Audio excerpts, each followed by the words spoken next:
ধরেন। আসসালামু আলাইকুম রহমতুল্লাহ। আজকে আমি একটি খুবই রেয়ার ঘটনাটি যে কবুতরের খোয়ারে মুরগি ডিম পাড়ে রাখছিল 4টা।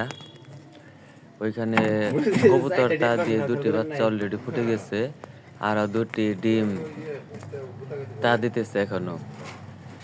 ঘটনাটি আসলে আমি এখন পর্যন্ত দেখিনি বা শুনিওনি। এটা আমাদের এলাকায় ঘটেছে, আমার এক মামার বাড়িতে। তাই শখ করে দেখতে গেছিলাম। দেখা যাচ্ছে ডিমার ই দেখে না। তো আল্লাহ তাআলা চাইলে সবই পারে। অলরেডি মুরগির ডিম কিন্তু অনেক বড়। কবুতরের ডিম যে দেয় 2টি বাচ্চা অনেক সময় ওঠেই না। অলরেডি কিন্তু 2টি বাচ্চা আমরা দেখতে পাচ্ছি, ওই মুরগির বাচ্চা লাঠি মারিত নাই উঠে গেছে। তুই দিতে কবুতরের মালিককে জিজ্ঞেস করা হলো যে উনি নাকি এটা ওই মুরগির বাচ্চার মতো চেঁচা শব্দ করতেছে। তখন সে উঠে দেখে যে এই অবস্থা, যে বড় বড় ডিম প্রথমে খেয়াল করেনি। ডিম ফোটার পরে তারপরে খেয়াল করছে যে এটা মুরগি ডিম পাড়ছিল ওইখানে। অনেক আগে আমাদের বাড়িতে এরকম কবুতর আসছিল। কবুতরের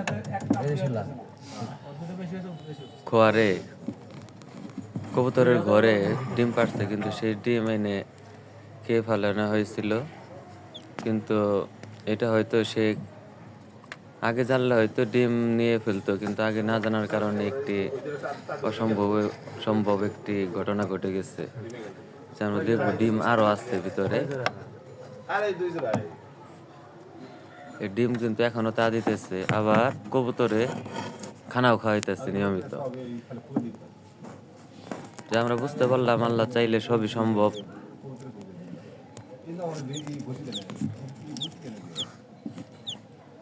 এই যে দেখেন শব্দ করতেছে।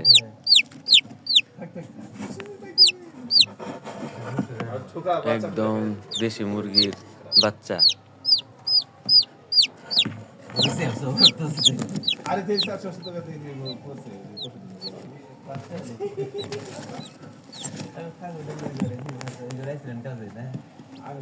এই যে আমরা ডিম দেখতে পাচ্ছি, ডিম এখনো তা দিতেছে।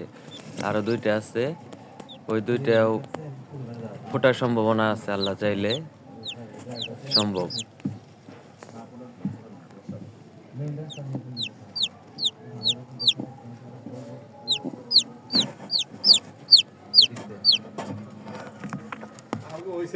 ভিডিওটি করা হয়েছে রাতের বেলায়। আসসালামু আলাইকুম। এই ছিল আমার আজকের ভিডিও। ভালো লাগলে লাইক, কমেন্ট, শেয়ার করে পাশে থাকবেন। দেখা যাচ্ছে খুব সুন্দর তা দিচ্ছে আর খাবার খাওয়াচ্ছে।